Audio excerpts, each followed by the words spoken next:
आपकी आवाज में आज बात कांग्रेस की 2019 की तैयारी की। 2018 विधानसभा चुनाव में कांग्रेस को शानदार कामयाबी मिली। कामयाबी ऐसी जो कांग्रेस के लिए ड्रीम कम ट्रू से कम नहीं थी। देश भर में एक के बाद एक मिल रही हार के बाद कांग्रेस और उसके कार्यकर्ताओं के लिए छत्तीसगढ़ फतह ने किसी संजीवनी जैसा काम किया। बीजेपी अपने लिए मिशन 65+ की बातें करती रह गई और कांग्रेस 68 सीटें जीत गई। इस बड़ी जीत के पीछे की वजह टिकट वितरण से लेकर चुनाव लड़ने के तरीकों, प्रत्याशियों के चयन और सबसे बड़ी बात मैनिफेस्टो को माना गया। अब खबर यह है कि विधानसभा चुनाव के फॉर्मूले पर ही केंद्र के 2019 के चुनाव कांग्रेस लड़ेगी। बहुत से सवाल हैं जिनके जवाब जानने की कोशिश करेंगे। कुछ मेहमान भी हमारे साथ जुड़ेंगे, तो आइए शुरू करते हैं आपकी आवाज।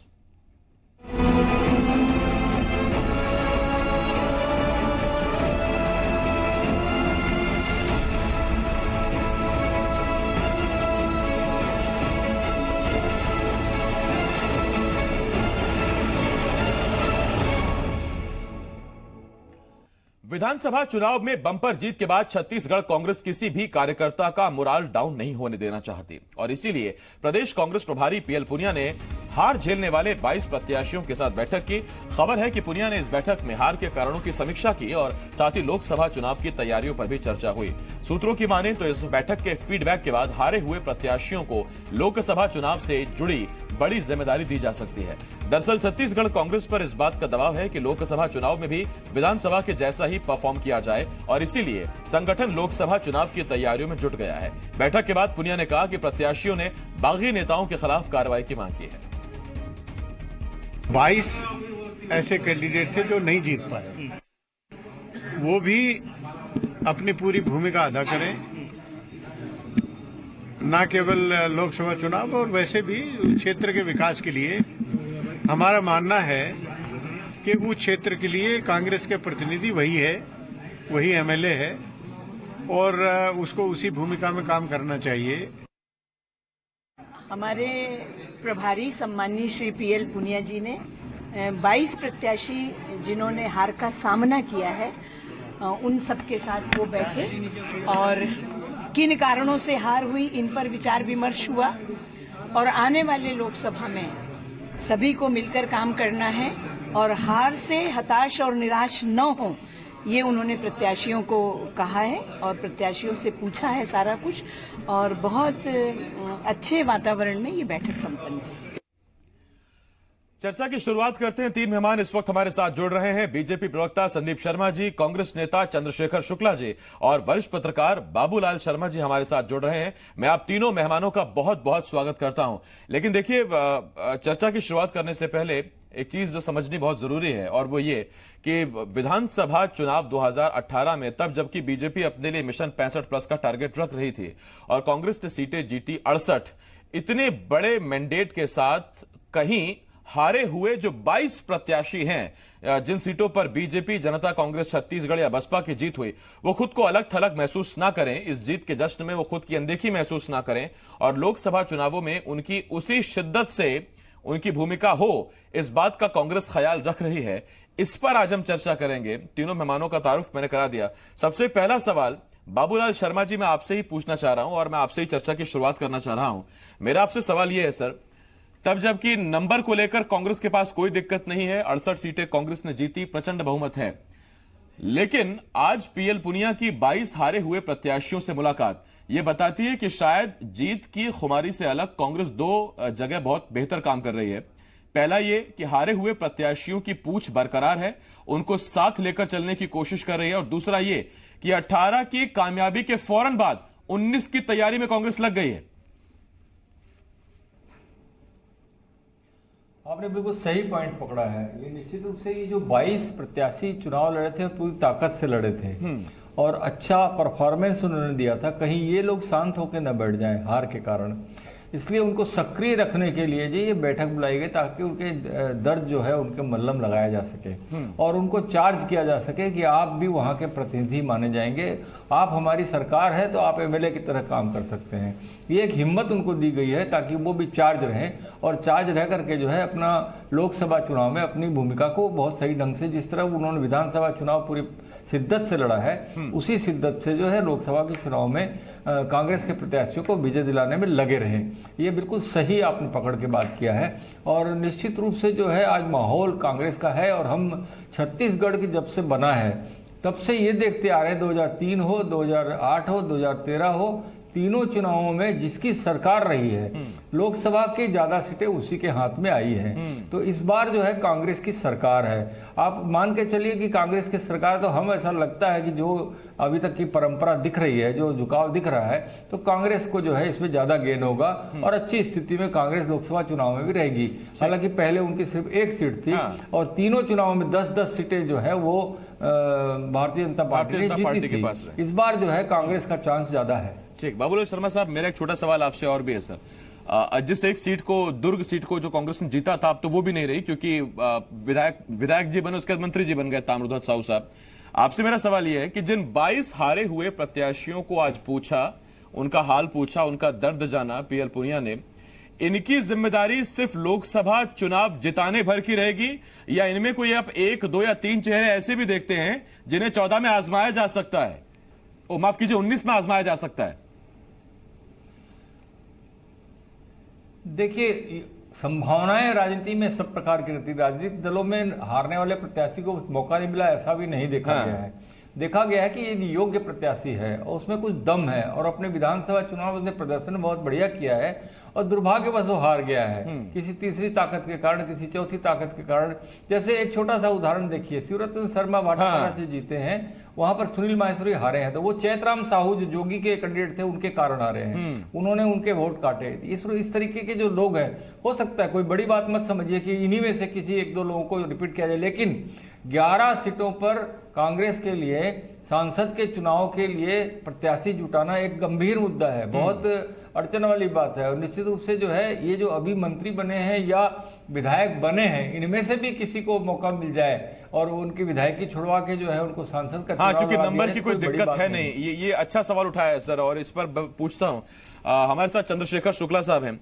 चंद्रशेखर शुक्ला जी, तब जबकि छत्तीसगढ़ में लोकसभा से प्रतिनिधित्व करने वाले कांग्रेस के चेहरे कम से कम 3 बार से तो ना या ना के बराबर ही रहे हैं। पिछले 15 सालों का तो कमोबेश यही हाल रहा है। अब तो लोग ये भी कहते हैं कि प्रदेश स्तर पर तो बड़े चेहरे हैं, लेकिन लोकसभा जीतकर दिल्ली पहुंचे ऐसे चेहरे कम बचे हैं। उसमें भी एक चेहरा जो जीतकर आया उसे आपने मंत्री बना दिया। ये सर 11 चेहरे जुटाना वाकई चुनौती होगी क्या, या फिर आपको लगता है कि चेहरे हैं और फिर आप यहां तोड़फोड़ करेंगे, विधायकों को लड़वाएंगे लोकसभा? देखिए आसिफ जी, किसी भी राजनीतिक पार्टी का जो सर्वोत्तम लक्ष्य होता है वो चुनाव जीतना होता है, क्योंकि हम जनप्रतिनिधि हैं और जनता के लिए काम करते हैं। चुनाव जीतने के बाद काम वृहद स्तर पर करने का अवसर मिलता है, तो हम हर सीट में बड़ी गंभीरता से लड़ेंगे और जीत सकने वाले प्रत्याशी को लड़ाएंगे, चाहे वो पूर्व में विधानसभा चुनाव हार चुका हो या वो वर्तमान विधायक हो। चयन पार्टी नेतृत्व को करना है, मूल लक्ष्य जीतना है, क्योंकि जीत के जो हम अपने एक एजेंडा है, जो हमारी एक अवधारणा है, जो हमारी एक नीति रीति है, उसको राष्ट्रीय स्तर पर लागू करना हमारा लक्ष्य होगा और उन नीतियों के साथ जनता का हित कर सके। क्योंकि वर्तमान में जो भारतीय जनता पार्टी की विचारधारा है वो हमारी विचारधारा से पूर्णतः विपरीत है। तो हमारा जो मूल उद्देश्य है, जो हमारा मूल लक्ष्य है, वो जीतना और जीत के अपनी विचारधारा के साथ देश को बचाए रखना और देश को प्रगति की राह में ले आना, एक हमारी अपनी विचारधारा है। तो इसके लिए हर उस व्यक्ति का स्वागत है वो चुनाव जीत सकता है। वर्तमान में विधानसभा चुनाव हारना कोई महत्वपूर्ण कारण नहीं है, ये दुर्भाग्य था। काफी कम वोटों से, चाहे देवती कर्मा हो 1200 वोट, चाहे गुरमुख सिंह हो 495 वोट, ये जो हार है वो दुर्भाग्यवश और भी बहुत सारे कारणों हैं जिनकी वजह से वो हार गए हैं। लेकिन इनकी हार नहीं है। पुनिया जी ने कह दिया है कि उनका सम्मान होगा और वो विधायक के भांति काम करेंगे, वो हमारे छाया विधायक रहेंगे और उन क्षेत्रों में वो उनका दर्जा किसी विधायक से कम नहीं होगा, पार्टी की ओर से वही लीड करेंगे। तो निश्चित तौर पर पुनिया जी का ऐसा कहना अपने आप में साधुवाद है, अपने आप में बड़प्पन है और ऐसे लोगों पर भरोसा करना ये पार्टी की पहचान है, परिपक्वता है कि पार्टी अपने लोगों को लेके निरंतर चल रही है और चलती रहेगी। जहां तक प्रत्याशी चयन का विषय है, तो जिस प्रकार विधानसभा में बड़ा ठोक बजा के चयन किया गया और जिसका परिणाम है 68 सीट हम जीते, तो उसी प्रक्रियाओं को पालन किया जाएगा। जो कोई भी जीत सकता है, चाहे वो वर्तमान विधायक हो, चाहे वो मंत्री हो, चाहे वो हारा विधायक हो। कहां से हुए, कैसे दिल्ली में लोग बैठे रहे, अब वो लौटूंगा मैं आपके पास, लेकिन एक सवाल मैं संदीप जी से जरा पूछ लूं। संदीप जी, जी। अगर कांग्रेस 2018 की कामयाबी को उसी फॉर्मूले के आधार पर 2019 में दोहराने की कोशिश कर रही है, वो चीजों को रिपीट करना चाह रही है, तो कम से कम आप तो उन चीजों को रिपीट नहीं करना चाहेंगे, क्योंकि अंदर की खबरें या रिपोर्ट से भी बताती हैं कि अगर जनता कांग्रेस छत्तीसगढ़ मैदान में नहीं होती तो 68 की जीत का आंकड़ा 72-74 तक होता और आप और नीचे गिर जाते। मेरा सवाल आपसे यह है सर कि तब जबकि आपके अपने सर्वे, तब जबकि आपको आरएसएस कहता रहा और इसी मंच पर बैठकर हमने चर्चा की कि आरएसएस कह रहा है कि कुछ विधायक काम नहीं कर रहे, हटाइए उन्हें, आपने उन्हें नहीं हटाया, उनके टिकट नहीं काटे, नतीजा आपने भुगता। अब क्या तैयारी है सर 19 की?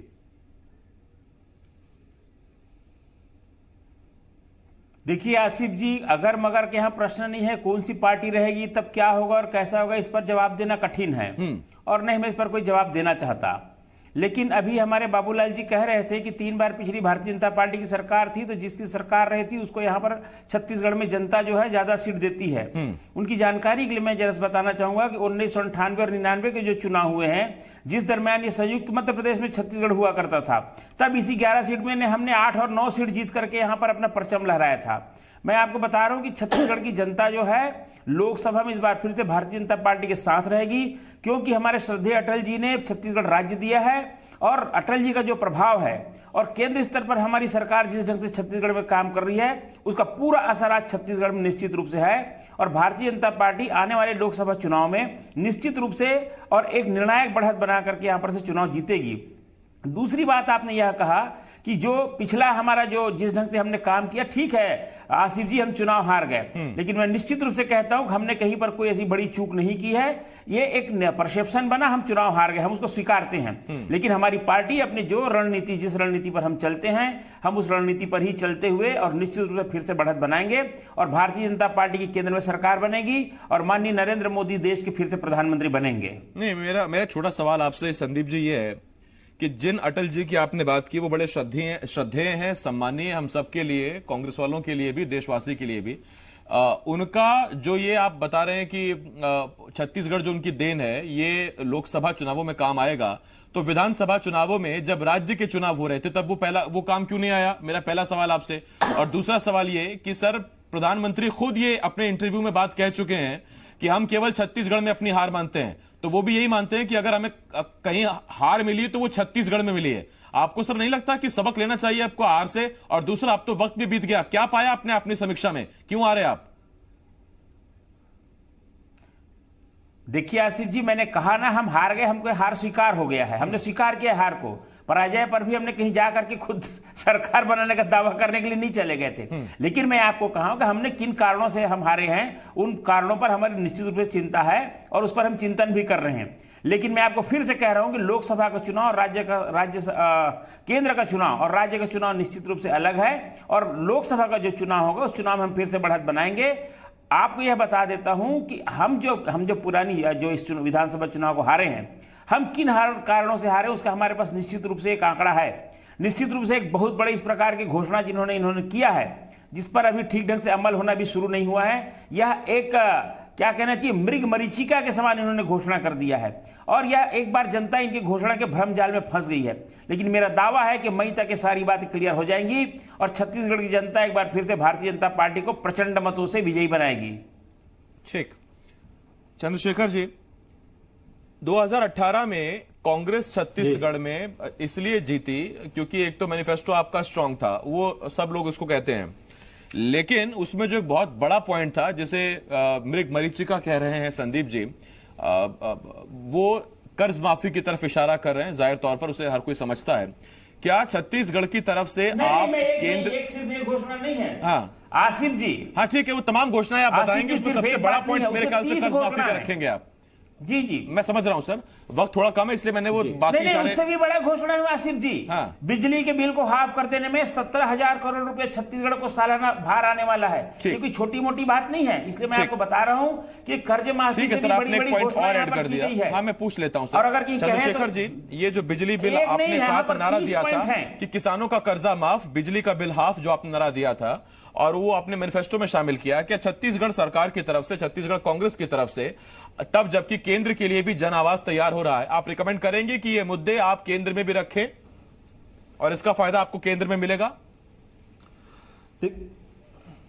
जी देखिए आसिफ जी, किसी भी सरकार का जो मूलभूत लक्ष्य होता है वो जनता का भला होता है, सर्वांगीण विकास होता है। क्योंकि जब तक जनता का विकास नहीं होगा, जनता के पास धन नहीं आएगा, तब तक देश का या प्रदेश का या जनता का विकास नहीं होगा। क्योंकि कोई भी भूभाग, कोई भी राज बगैर जनता के नहीं होता। ये हमने इतिहास में, नागरिक शास्त्र में पढ़ा है, राजनीति शास्त्र में पढ़ा है। राजनीति शास्त्र कहती ही है ये है कि जनता के ऊपर ही राज किया जाता है, प्रजा के ऊपर ही राज किया जाता है, बगैर प्रजा के कोई भूभाग के ऊपर राज नहीं किया जाता।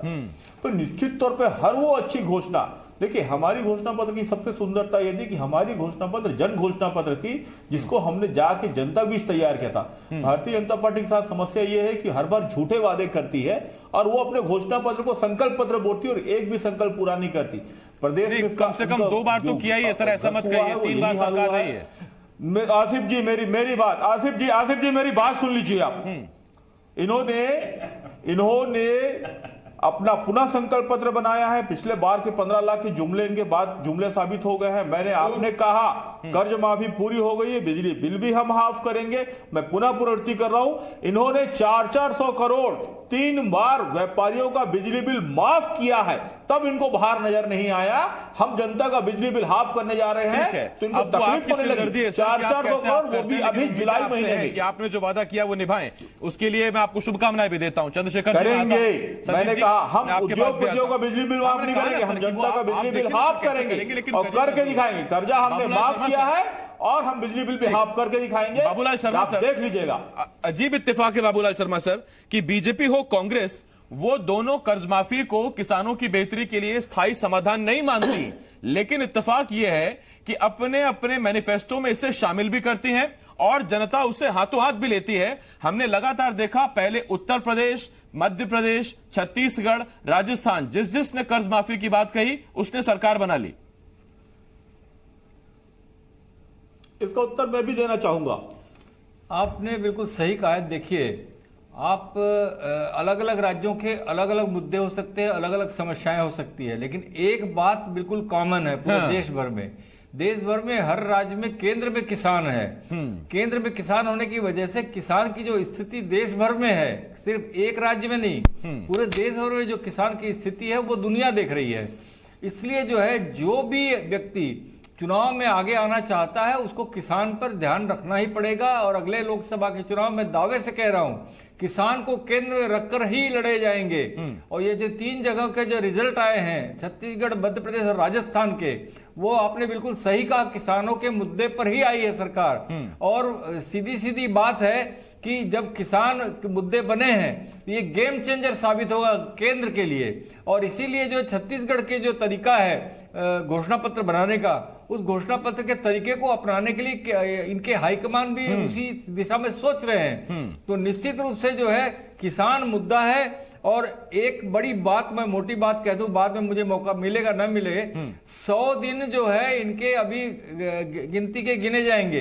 100 दिन के बाद इनसे जवाब मांगा जाएगा भाजपा द्वारा। और मैं आपको बता दूं कि संजोग से ये 100 दिन के बाद ही चुनाव का मौसम शुरू हो जाएगा। लगभग लगे लगे में चुनाव होने हैं। इसलिए इसके पास छत्तीसगढ़ में सबसे बड़ी चुनौती सरकार के लिए ये है कि जो माहौल बना हुआ है उसको बनाए रखना पड़ेगा।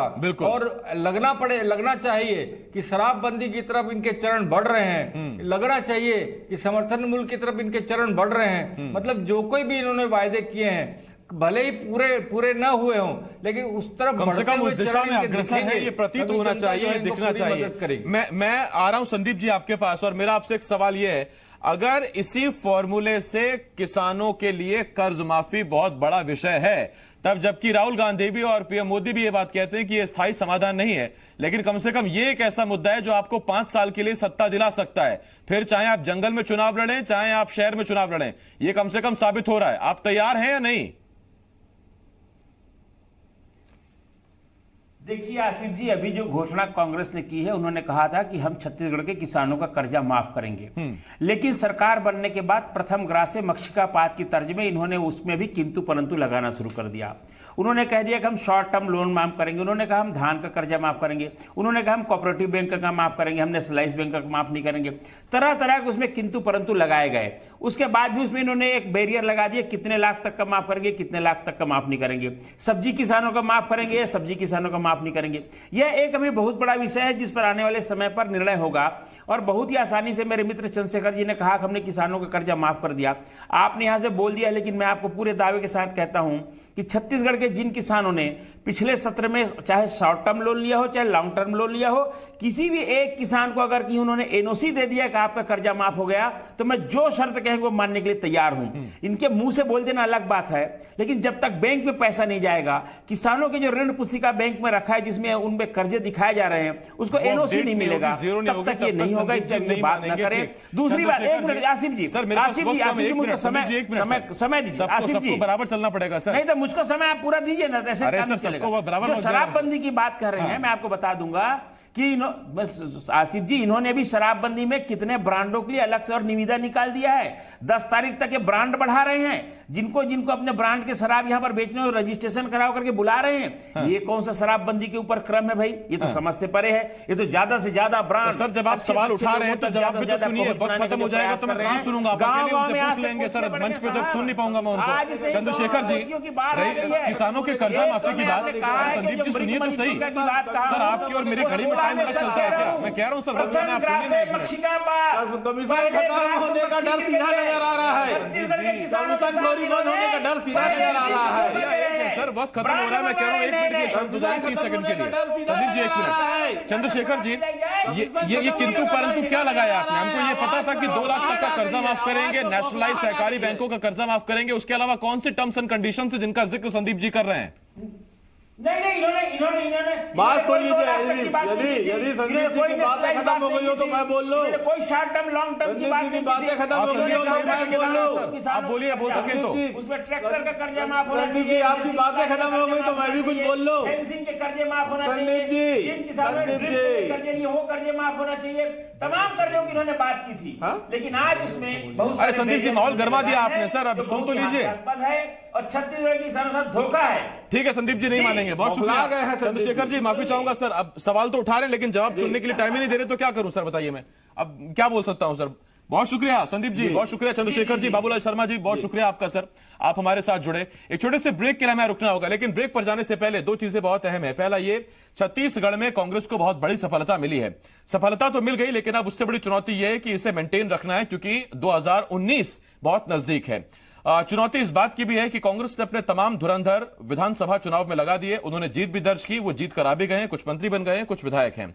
अब जब 11 चेहरे आपको 2019 में उतारने, वो कौन से होंगे? और जिस छत्तीसगढ़ मॉडल पर 2019 की तैयारी है, तो क्या संकेत साफ है कि केंद्र स्तर पर भी किसानों का कर्जा माफ किया जाएगा? और अगर ये इशारा मिल रहा है तो फिर इसे बीजेपी भी देख ले बतौर विपक्ष, इसे किसान भी देख लें कि उनको किस तरह की बातें कही गई थी या क्या दावे किए गए थे और कितना पूरा हो रहा है। हालांकि चुनौती कांग्रेस की तीसरी यह है कि वक्त कम है, काम बहुत सारे करने हैं। जैसा बाबूलाल शर्मा जी कह भी रहे थे कि वक्त कम है और कम से कम यह दिखना चाहिए जनता को भी कि हमारे लिए जो कदम उठाए गए, वचन किए गए, उन वचनों को निभाने के लिए कदम कम से कम उठाए जा रहे हैं, उस दिशा में अग्रसर पार्टी है।